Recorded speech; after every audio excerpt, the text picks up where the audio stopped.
কি ভাবছেন? আপনি কেন উপদেষ্টা হতে পারলেন না? মোস্তফা সরয়ার ফারুকী কিভাবে উপদেষ্টা হয়?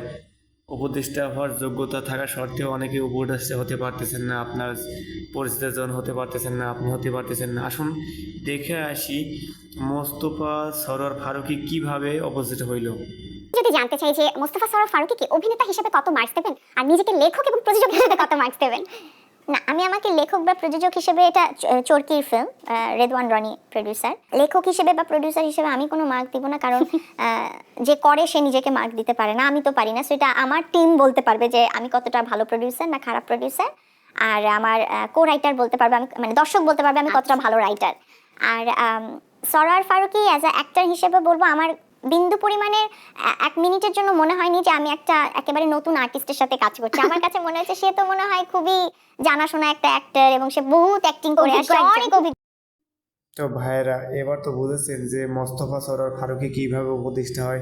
তার সুন্দরী বউ আছে, বউয়ের দেহ দিয়ে ব্যবসা করায় সে পরিচিতি কামাইছে। তো তার মতো সুন্দরী সুন্দরী বেহায়া বউ থাকলে আপনিও এভাবে উপদেষ্টা হইতে পারতেন। আপনার আমার সুন্দরী বেহায়া বউ নাই বলে তো উপদেষ্টা হইতে পারে নাই।